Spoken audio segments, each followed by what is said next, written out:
बिस्मिल्लाहिर्रहमानिर्रहीम।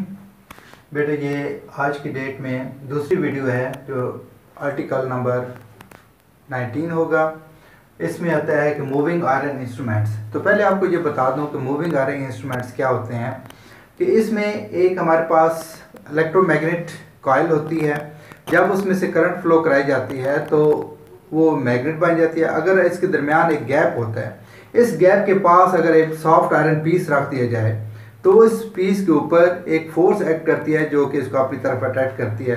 तो दो फोर्सेस आती हैं, या तो फोर्स ऑफ अट्रैक्शन होती है, अगर हम एक आयरन पीस इस्तेमाल करेंगे तो वो आपकी तरफ अट्रैक्ट करेगा। अगर उसकी जगह दो आयरन पीसेस लगे तो वो सेम पोल्स के साथ वो मैग्नेटाइज हो जाती है, जिसकी वजह से उन दोनों के ऊपर एक फोर्स ऑफ रिपल्शन आ जाती है। तो अगर यही सॉफ्ट आयरन पीस एक स्पिंडल के ऊपर फिक्स कर दिया जाए तो जो ही जब ये आयरन पीस को अपनी तरफ अट्रैक्ट करेगा तो स्पिंडल भी ट्विस्ट हो जाएगी, जिसकी वजह से स्केल के ऊपर लगा हुआ पॉइंटर जो है वो आगे को डिफ्लेक्ट कर जाता है। अब चूंकि इसमें आयरन जो है वो हरकत करता है, आयरन पीस होते हैं वो हरकत करते हैं, इसलिए हम इनको क्या बोलते हैं, मूविंग आयरन इंस्ट्रूमेंट्स। तो याद रखिएगा ये इंस्ट्रूमेंट्स इन इंस्ट्रूमेंट से आप एसी भी मेजर कर सकते हैं और डीसी भी मेजर कर सकते हैं, लेकिन मोस्टली जो हम यूज़ करते हैं वो एसी क्वांटिटी जो है वो मेजर करने के लिए इस्तेमाल करते हैं। उसकी रीज़न क्या है कि डीसी में चूँकि परमानेंट मैग्नेट होने की वजह से वहाँ पे रेजिडुअल मैग्नेटिज्म आ जाता है, जिसकी वजह से कुछ गलतियाँ जो हैं वो हमारी रीडिंग में कुछ गलतियाँ आ जाती हैं। तो इसलिए चूँकि इलेक्ट्रोमैग्नेट एक टेम्परेरी मैग्नेट होता है, इसलिए जिस वक्त तक वो सप्लाई में रहेगा तो वो मैग्नेट रहता है, और जो जब सप्लाई को कट ऑफ किया जाता है तो वो डीमैग्नेटाइज होता है और आयरन पीस जो है वो अब वापस अपनी पोजीशन पे आ जाता है। तो इसको हम बोलते हैं बेटा मूविंग आयरन इंस्ट्रूमेंट्स। तो याद रखिएगा जो मूविंग आयरन इंस्ट्रूमेंट्स होते हैं ये दो किस्म के होते हैं। एक हम बोलते हैं moving iron attraction type instrument, एक किस्म है बेटा moving iron attraction type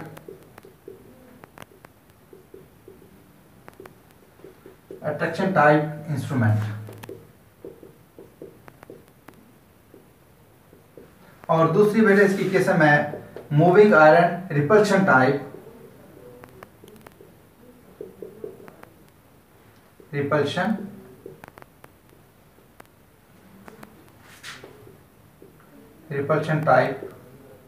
instrument. तो अब बारी बारी हम इसको मूविंग आयरन अट्रैक्शन टाइप पहले इसको डिस्कस कर लेते हैं। इसकी जो वर्किंग प्रिंसिपल है वो कैसे है, इसकी कंस्ट्रक्शन है और ये क्या इसकी कहाँ पे काम करता है। बेटा नंबर 1 है moving iron attraction type instrument, और ये हमारा आर्टिकल नंबर 19 है। इसमें 19.1, 19.2, 19.3 हम डिस्कस करेंगे। तो 19.1 है वर्किंग प्रिंसिपल। तो कहता है कि जो अट्रैक्शन टाइप इंस्ट्रूमेंट है वो किस असूल पे काम करते हैं। तो याद रखिएगा जब एक इलेक्ट्रोमैग्नेट बनाया जाता है तो उसके पास अगर एक आयरन का पीस रख दिया जाए और इसके दरमियान एक गैप होता है, उस गैप की तरफ ये आयरन पीस जो है वो अट्रैक्ट हो जाता है। क्योंकि आयरन पीस अट्रैक्शन की वजह से उसके अंदर हरकत आती है, तो इसलिए हम इसको क्या बोलते हैं, अट्रैक्शन टाइप मूविंग इंस्ट्रूमेंट। अब इसका वर्किंग प्रिंसिपल क्या है कि अगर एक कॉइल है, एक कॉइल में से करंट गुजारी जाती है और उस कॉइल के पास जब करंट गुजारी जाती है तो वो मैग्नेटाइज हो जाती है। जब उस कॉइल के पास एक आयरन पीस रखा जाता है तो आयरन पीस को अपनी तरफ अट्रैक्ट कर देता है। अगर इसी आयरन पीस को आप एक स्पिंडल के ऊपर फिक्स कर दें तो स्पिंडल भी मूव करेगी, वो भी ट्विस्ट होगी, जिसकी वजह से पॉइंटर जो है वो आगे को हरकत करेगा। तो बेटा वर्किंग प्रिंसिपल इसका डिस्कस कर रहे थे हम। तो वर्किंग प्रिंसिपल में ये चीज़ होती है कि जब आप एक कॉइल में से करंट गुजारते हैं तो उसकी वजह से एक मैग्नेटिक फील्ड जो है प्रोड्यूस होता है। अगर इस मैग्नेटिक फील्ड के पास एक सॉफ्ट आयरन पीस रख दिया जाए तो वो आयरन पीस को अपनी तरफ अट्रैक्ट करता है। तो जो अगर इसी आयरन पीस को एक स्पिंडल के ऊपर फिक्स कर दिया जाए तो डेफिनेट उस स्पिंडल जो है उसके अंदर भी हरकत पैदा हो जाती है, जिसकी वजह से पॉइंटर जो है वो कैलिब्रेटेड स्केल के ऊपर मूव करता है। तो इसी वर्किंग प्रिंसिपल को मैंने इस फिगर में आपको समझाने की कोशिश की है। तो आप इसमें देखें कि ये हमारे पास दो कॉइल्स हैं और जब इनमें से करंट गुजारी जाती है तो ये इलेक्ट्रोमैग्नेट है, मैग्नेटिक कॉइल है कैरिंग करंट। जब इसमें से करंट गुजारी जाती है तो ये इलेक्ट्रोमैग्नेट बन जाएगा। तो जब ये इलेक्ट्रोमैग्नेट बनता है तो ये इसका नॉर्थ पोल और ये इसका साउथ पोल बन जाता है। तो इसके दरमियान यहाँ पे एक गैप है। इस गैप में क्या होता है, magnetic lines of force north से साउथ की तरफ मूव करती हैं। तो लिहाजा अगर आपने एक साथ एक स्पिंडल लगाई है और स्पिंडल के ऊपर ये सॉफ्ट आयरन पीस, ये जो दायरे में शो किया गया है, ये एक्चुअली ओवल टाइप होता है। तो यहाँ पे ये आयरन पीस इसके पास रखने की वजह से क्या होगा कि ये जो मैग्नेटिक फील्ड बनेगा ये इस आयरन पीस को अपनी तरफ अट्रैक्ट कर लेगा। अब इस आयरन पीस को स्पिंडल के ऊपर ही हमने फिक्स किया हुआ है, तो जब स्पिंडल मूव करेगा तो स्पिंडल भी ट्विस्ट हो जाएगी। तो स्पिंडल के ट्विस्ट होने से मीटर की नीडल जो है वो आगे को मूव कर जाएगी। तो इस तरीके से ये जो हमारे पास moving attraction type, moving iron attraction type instrument होता है, तो उसका वर्किंग प्रिंसिपल कुछ ऐसा आता है। तो अब बेटे कंस्ट्रक्शन में आपने ये चीज़ बतानी होती है कि इस इंस्ट्रूमेंट के अंदर जितने भी इसके पार्ट्स हैं, आपने वो इंटरनली जो पार्ट्स होते हैं वो आपने बताने होते हैं।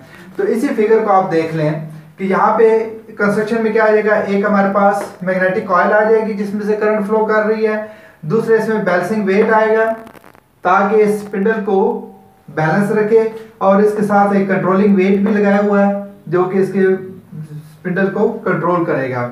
इसके साथ एयर चैम्बर है। एयर चैम्बर ये हमारे पास एयर चैम्बर जो लगा है, इसका मतलब क्या है कि हमारे पास डंपिंग फोर्स जो है वो हासिल की जाए। तो डंपिंग फोर्स हम यहाँ से एयर से हासिल कर रहे हैं, तो इसके दरम्यान ये पिस्टन है, ये एयर चैम्बर के अंदर ये पिस्टन है। जो ही जब ये ओवल टाइप आयरन पीस को अपनी तरफ अट्रैक्ट करता है तो एक तो पॉइंटर बेटा आगे को मूव कर जाता है ऑन योर राइट साइड पे, साथ साथ क्या होता है कि ये पिस्टन भी आगे को मूव करता है, तो वो इस पोजीशन पे आ जाता है।